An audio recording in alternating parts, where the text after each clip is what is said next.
আজ সকাল সকাল বেশ কয়েকটা কাজকর্ম সারার পরে দেখো মাছ বাছতে বসে পড়েছি। তো এটা আসার পথেই আমি মাছটা নিয়ে চলে এসেছি। তো এটা 300 গ্রাম চিংড়ি মাছ রয়েছে। চলো মাছটা ঝটপট করে বেছে নিই। তো মাছটা বেছে নিয়ে তারপরে আরও যে কাজগুলো আছে, রান্না বাড়া তো আছেই তার সাথে। আর মাছ বাছার আগে আমি কয়েকটা কেচে ছাদে মেলেও দিয়েছি। চলো মাছটা বেছে নেওয়া যাক। আর অনেকটাই আছে তো একটু সময় লাগবে। তো চলো এটা বেছে তারপরে ছেলেকে টিফিনও দিতে বাকি আছে। টিফিনটা রেডি করেছি কিন্তু দেয়া হয়নি, বললো মা আগে করে নাও তারপরে দেবে। যার জন্য দেখো আগেই নিয়ে বসে পড়েছি। তো এটা করে নিয়ে তারপরেই চান টান সারলে বেশ ভালো লাগে। চান টান সেরে আর এগুলো বাছতে ভালো লাগে না, যার জন্য আগে করে নিচ্ছি। তো দেখো বেছে নিয়ে এটা, আর তারপরে বাছা হয়ে যাওয়ার পর এই যে ছেলের ইপি করে রেখেছিলাম।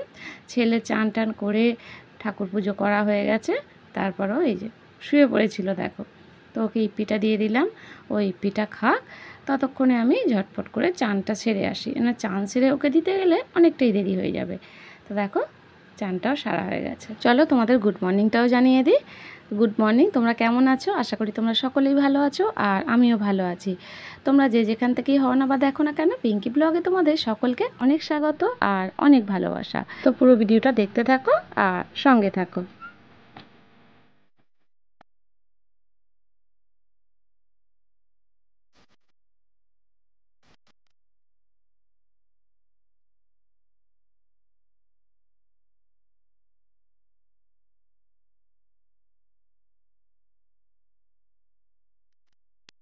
তো অল্প একটু আমার জন্য চা করে নিয়েছি।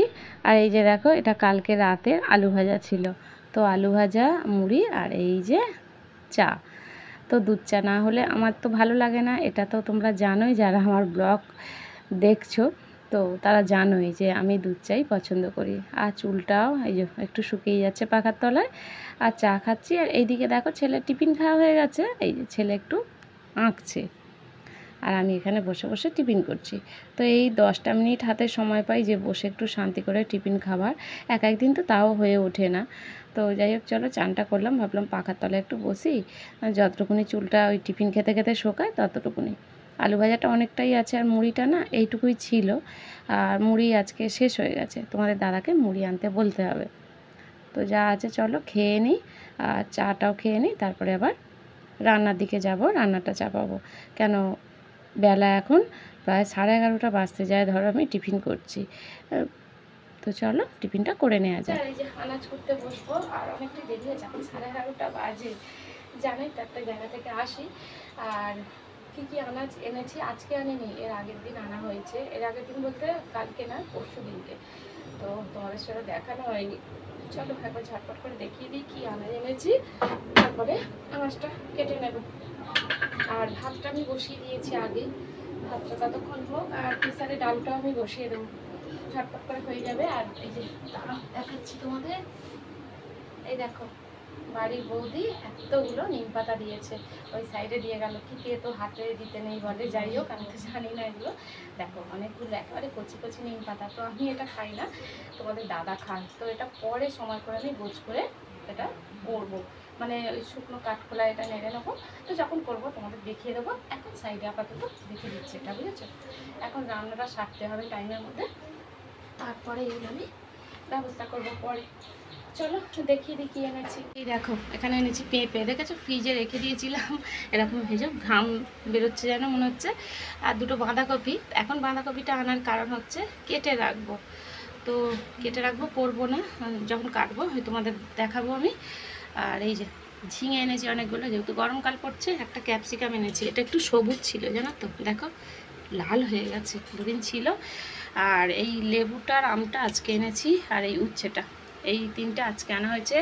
আর এই যে ডাঁটাটা দেখছো, এটা কিন্তু গাছের টাটকা ডাঁটা, একজনরা খেতে দিয়েছিল পরশু দিন, ওই তোমাদের দাদার এক বন্ধু।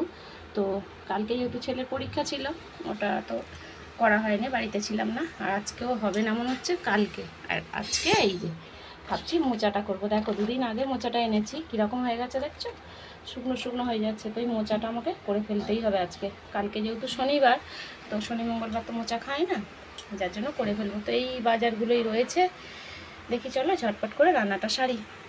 তো এদিকে ভাতটা আমি আগেই বসিয়ে দিয়েছি, আর এদিকে দেখো প্রেশারের মধ্যে ডালটা বসিয়ে দিয়েছি, তাহলে তাড়াতাড়ি হয়ে যাবে। আমটাও এর মধ্যে সিদ্ধ করে নেবো আর ডালটাও এর মধ্যে করে নেব। তো চলো ভাত আর ডালটা এদিকে হোক, ততক্ষণে আমি দেখো মোচাটা কেটে নিয়েছি আর এর মধ্যে বেশ খানিকটা নুন দিয়ে দিয়েছি। ভালো করে এটাকে চটকে চটকে একেবারে ধুয়ে দেবো, তাহলে ওই যে একটা কষ থাকে না, সেই কষটা কিন্তু একেবারেই থাকবে না। যেহেতু মোচাটা আমার 2-3 দিন ছিল, যার জন্য একটু এরকম কালারটা দেখতে লাগছে, নইলে কিন্তু একেবারেই সাদা। আর হাতটা দেখেছো অবস্থা, মানে মোচা মোচা কাটলে না একটু এরকমই হয়, তাও একটু হাতে তেল মাখিয়ে করেছিলাম, তাও এরকম হয়। চলো এটাকে ভালো করে রগড়ে রগড়ে ধুয়ে নিয়েছি, এই দেখো।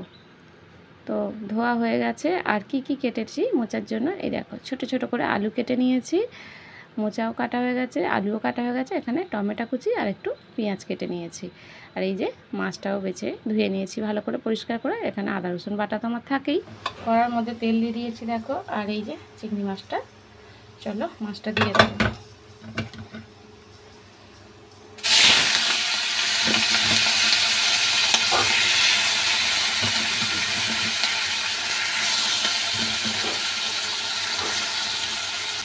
মাছটার মধ্যে দিয়ে দিয়েছি অল্প একটু হলুদ আর একটু নুন।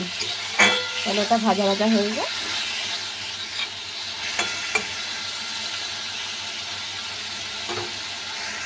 মাছটা দেখো ভাজা ভাজা হয়ে গেছে, এবার তুলে নেব। এই দেখো এবারে ভাজা ভাজা হয়ে গেছে, দেখেছো? চলো এবার তুলে নেব। মাছ ভাজাটা তুলে নিয়েছি, এবার এর মধ্যে কড়ার মধ্যে তেল দিয়ে দিই চলো। আর তেলটা গরম হোক, তারপরে তেলের মধ্যে ফোড়ন দেবো। এর মধ্যে দিয়ে দিচ্ছি তেজপাতা আর দিয়ে দেবো একটু গোটা জিরে।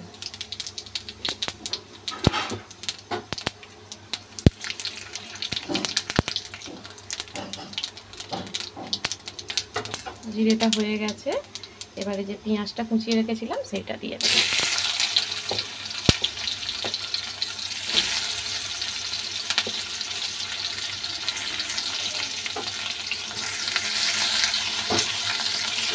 পেঁয়াজটা দেখো একেবারে ভালো কালার হয়ে গেছে, ব্রাউন কালার। তো এবার টমেটোটাও দিয়ে দেবো। তো এর মধ্যে সব কিছু মশলা দিয়ে দিয়েছি দেখো, নুন, হলুদ, লঙ্কা, জিরে গুঁড়ো আর আদা রসুন বাটা। তো মশলাটা ভালো করে কষিয়ে নেব, ভালোভাবে এটা ভাজা ভাজা হয়ে যায়, তারপরে অল্প একটু জল দেবো।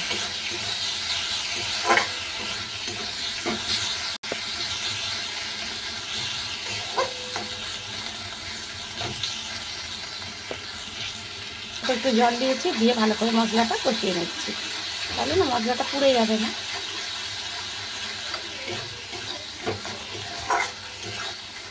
এখন মশলাটা থেকে একেবারে তেল ছেড়ে দিয়েছে সুন্দরভাবে। আর এবারে প্রেসারে সিদ্ধ করে রেখেছিলাম, চলো ভালো করে এটা নাড়িয়ে দিই। মোচা আর আলুটা যে সিদ্ধ করে রেখেছিলাম সেটা ভালো করে মশলার সাথে কষিয়ে নিয়েছি, তারপর উপর থেকে দেখো মাছটা দিয়ে দিয়েছি। চলো ভালো করে এটা নাড়িয়ে দিই। আর এই মোচার ঘন্টটা কিন্তু একেবারে শুকনো শুকনো হবে, যতটা শুকনো হবে না বেশ ভালো লাগবে। এটা কিন্তু একেবারেই রসা রসা ভালো লাগবে না, একদম শুকনো শুকনো হলেই ভালো লাগবে। আমাদের তো এরকমই ভালো লাগে, এবার যে যেরকম খেতে পছন্দ করে।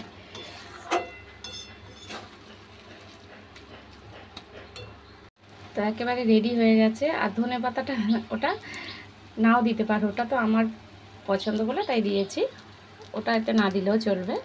আর দিয়ে দেবো অল্প একটু গরম মশলা।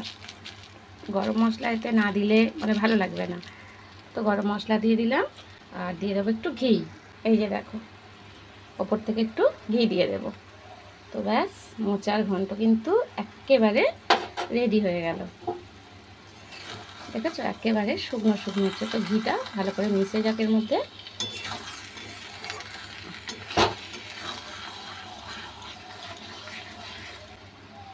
দেখো পুরো শুকনো শুকনো হয়ে গেছে, চলো এবার নামিয়ে নেব। ঝট করে তোমাদের দেখিয়ে দিই, এই দেখো এখানে ভাতটাও হয়ে গেছে আর এইদিকে হয়ে গেছে টক ডাল আম দিয়ে। তো এরকম ওই অনেকক্ষণ আছে বলে এরকম লাগছে, ওপরে এই পাতলা জলটা দেখা যাচ্ছে। আর এখানে রয়েছে এই যে বেগুন ভাজা, আর এই যে এইদিকে রয়েছে মোচার ঘন্ট। তো দেখো ওপর থেকে আবার একটু আমি ঘি দিয়ে দিয়েছি। তো চলো এটা ঢেকে দেবো। তো এই হয়েছে আজকে রান্না বাড়া, খাবার দাবারগুলো সব ঘরে নিয়ে চলে গেছি। আর এই যে গ্যাসটাও পরিষ্কার করে নিচ্ছি, করে আবার চলো খাওয়া দাওয়াটা সেরে নেব। বন্ধুরা একটুখানি শুয়েছিলাম, তারপরে দেখো এইদিকে জলের বালতিগুলো না সব খালি হয়ে আছে, মানে খাবার জলও ভরবো আর এইদিকের বালতিও খালি। এই যে দেখো, তো চলো ওই দিকটা যাই, ওই দিকে তো খাবার জলের কলটা, ওই দিকের থেকে এক এক করে সব ভর্তি করব। চলো নিয়ে যাই। এই যে এদিকে একটা থাক আর একটা আপাতত নিয়ে যাই, এইটা আনবো তারপরে আবার ওইটা নিয়ে যাব। চলো জলগুলো ভর্তি করা যাক। তো দেখো খাবার জলের বালতিটা বসিয়ে দিয়েছি, আর এদিকে আওয়াজটা দিতে পারছিলাম না, অন্য একটা সাইডে গান চলছিল যার জন্য। আর এই যে দেখো ওই বালতিটা সরিয়ে নিয়ে আবার এই বালতিটা বসিয়ে দিয়েছি। চলো বালতিটা ওদিকে নিয়ে যাই। তারপরে দেখো ছাদে যাচ্ছি। তো ছাদে গিয়ে যে জামা কাপড়গুলো সকালে মেলে দিয়েছিলাম সেইগুলোই তুলে নেব। ওই দুপুরবেলায় তো রোদের জন্য আসি না, আর হাতে দেখো একটা মড নিয়ে এসেছি, সেই দোল গাছে সেই থেকে মট ফুট করাই পড়ে আছে, কিন্তু খাওয়া আর হচ্ছে না, ওই পড়েই আছে। তো ভাবলাম ছাদে যখন উঠছি একটা মড নিয়ে উঠি, খেতে খেতে উঠবো।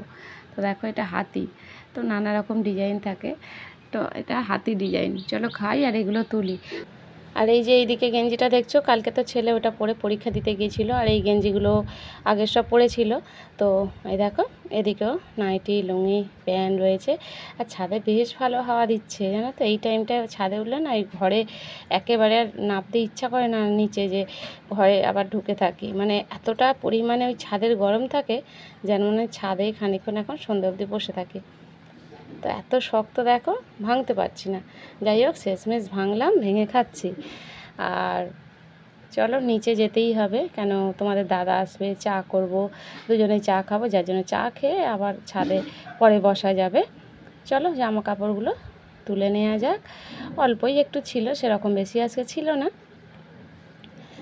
তো ওবেলার তো চিংড়ি মোচার ঘন্ট রয়েছেই, শুধু রাতের বেলা একটু রুটি করব, হয়ে যাবে, সেরকম রান্নার চাপ আর নেই। আর এখন একটু নিচে নামবই, চা করব। তো তোমাদের দাদা আসছে কি দেখছি। চলো আজকের ভিডিওটা এই পর্যন্তই, তোমাদের সাথে দেখা হবে আবার একটি নতুন দিনের শুরুতে একটি নতুন ভিডিওর সঙ্গে। আর আমার ভিডিওগুলো যদি তোমাদের এতটুকু ভালো লাগে তাহলে অবশ্যই একটা লাইক আর শেয়ার করে দিও। তোমাদের একটা শেয়ারে কিন্তু যারা আমার এখনও বন্ধু হয়ে উঠতে পারেনি তারা কিন্তু আমার ভিডিওগুলো দেখতে পারবে। ততক্ষণে তোমরা সকলে ভালো থেকো, সুস্থ থেকো, সাবধানে থেকো, আর যে যার নিজের খুব খুব খেয়াল রেখো। আর এই গরমে সকলে সাবধানে থেকো, প্রচণ্ড পরিমাণে গরম পড়ছে। চলো টাটা।